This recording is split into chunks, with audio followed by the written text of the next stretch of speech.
షర్మిల గారి రాజకీయ జీవితం ఎలా ఉండబోతుంది గురువుగారు? అంటే ఇప్పుడు ఆవిడ కొంచెం వాళ్ళ కుటుంబ రాజకీయానికి కాస్త వ్యతిరేకంగా కనిపిస్తున్నారు కదా!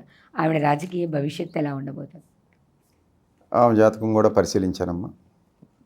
సో ఆమె ఆంధ్ర రాజకీయాల్లో పెద్ద ప్రభావం ఏం చూపదు. అంటే ఎందుకు ఇప్పుడు ప్రతికూల పరిస్థితులు ఏర్పరుచుకున్నారు ఆవిడ? వ్యతిరేక దిశలో ఉండడానికి ఏమన్నా కారణాలు ఉన్నాయా? అదంతా దైవలిఖితం. భగవంతుడు లిఖించినట్టు అక్కడ ఆడాల్సిందే పాత్ర. ఆ పాత్ర పోషిస్తుంది కనుక పోషించాల్సిందే ఆమె.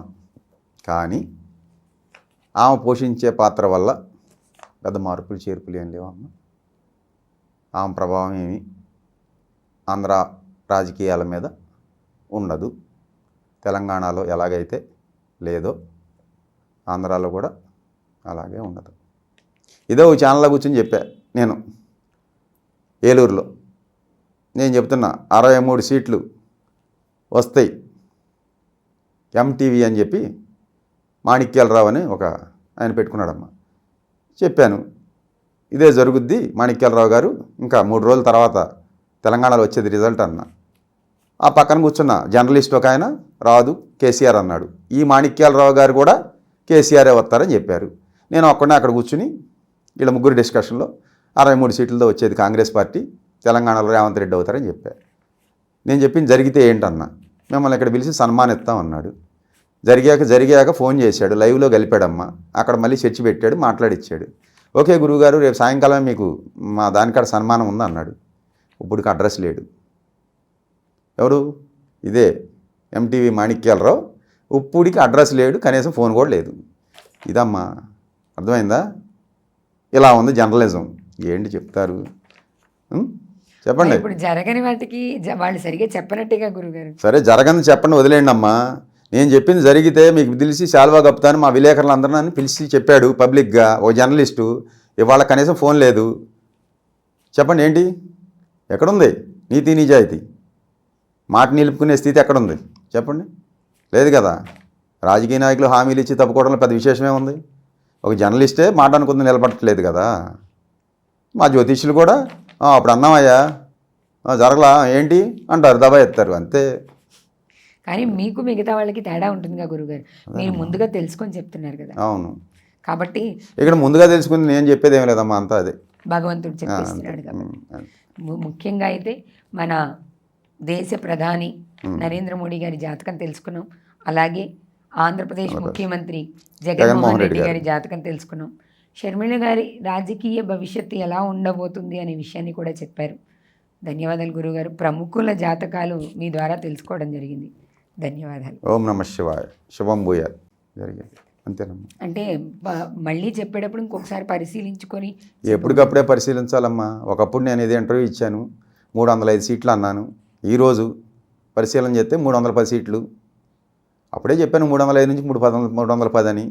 ఇవాళ స్థితికి అయితే మోడీ గారికి 311 సీట్లు కనపడుతున్నాయి ఎన్డీఏ కూటమికి. రేపొద్దున అభ్యర్థులు ప్రకటించి టికెట్లు ఇచ్చుకోవడం అది చేయడం ఈ గెలిపోవడంలో అనేది జరగవచ్చు.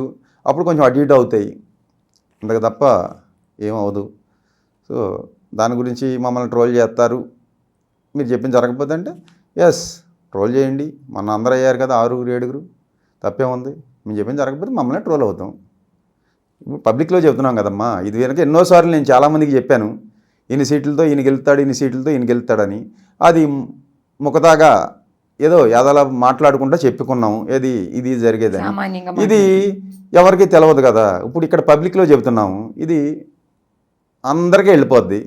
జరిగితే ఓహో వీడు చెప్పింది జరిగింది అంటారు, జరగకపోతే జరగలేదని చెప్పి ఇదే మీడియా మా బొమ్మలు వేసి ట్రోల్ చేస్తారు. మీ దాంట్లోంచి కాపీ చేసుకుని ఇదిగో వీడియోలాగా చెప్పాడు శ్రీ మీడియాలో కూర్చుని ఇది జరిగింది అని చెప్పి ట్రోల్ చేస్తారు. జరగకపోతే జరిగితే మళ్ళీ ఎవడో మాట్లాడమ్మా. ఇదో ఛానల్లో కూర్చొని చెప్పా నేను. ఏలూరులో నేను చెప్తున్నా 63 సీట్లు వస్తాయి ఎంటీవీ అని చెప్పి మాణిక్యాలరావు అని ఒక ఆయన పెట్టుకున్నాడమ్మా. చెప్పాను ఇదే జరుగుద్ది మాణిక్యాలరావు గారు, ఇంకా 3 రోజుల తర్వాత తెలంగాణలో వచ్చేది రిజల్ట్ అన్న. ఆ పక్కన కూర్చున్న జర్నలిస్ట్ ఒక ఆయన రాదు కేసీఆర్ అన్నాడు. ఈ మాణిక్యాలరావు గారు కూడా కేసీఆరే వస్తారని చెప్పారు. నేను ఒక్కడే అక్కడ కూర్చుని వీళ్ళ ముగ్గురు డిస్కషన్లో 63 సీట్లతో వచ్చేది కాంగ్రెస్ పార్టీ, తెలంగాణలో రేవంత్ రెడ్డి అవుతారని చెప్పారు. నేను చెప్పింది జరిగితే ఏంటన్నా, మిమ్మల్ని ఇక్కడ పిలిచి సన్మానిస్తాం అన్నాడు. జరిగాక ఫోన్ చేశాడు, లైవ్లో కలిపాడమ్మా, అక్కడ మళ్ళీ చర్చి పెట్టాడు, మాట్లాడిచ్చాడు. ఓకే గురువుగారు రేపు సాయంకాలం మీకు మా దానికాడ సన్మానం ఉంది అన్నాడు. ఇప్పుడుకి అడ్రస్ లేడు. ఎవరు? ఇదే ఎంటీవీ మాణిక్యాలరావు. ఇప్పుడికి అడ్రస్ లేడు, కనీసం ఫోన్ కూడా లేదు. ఇదమ్మా, అర్థమైందా? ఇలా ఉంది జర్నలిజం. ఏంటి చెప్తారు? చెప్పండి. ఇప్పుడు జరగని వాటికి వాళ్ళు సరిగా చెప్పనట్టుగా గురుగారు. సరే జరగని చెప్పండి, వదిలేండి అమ్మా. నేను చెప్పింది జరిగితే మీకు తెలిసి శాల్వా కప్పుతాను మా విలేకరులందరూ నన్ను పిలిచి చెప్పాడు పబ్లిక్గా, ఓ జర్నలిస్టు. ఇవాళ కనీసం ఫోన్ లేదు. చెప్పండి ఏంటి, ఎక్కడుంది నీతి నిజాయితీ?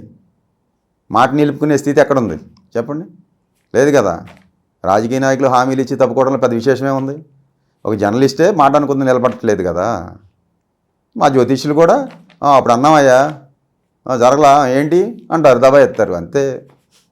కానీ మీకు మిగతా వాళ్ళకి తేడా ఉంటుందిగా గురుగారు, మీరు ముందుగా తెలుసుకొని చెప్తున్నారు కదా. అవును, కాబట్టి ఇక్కడ ముందుగా తెలుసుకుంది నేను చెప్పేది ఏం లేదమ్మా, అంతా అదే భగవంతుడు చెప్పేస్తున్నాడు కాబట్టి. ముఖ్యంగా అయితే మన దేశ ప్రధాని నరేంద్ర మోడీ గారి జాతకం తెలుసుకున్నాం.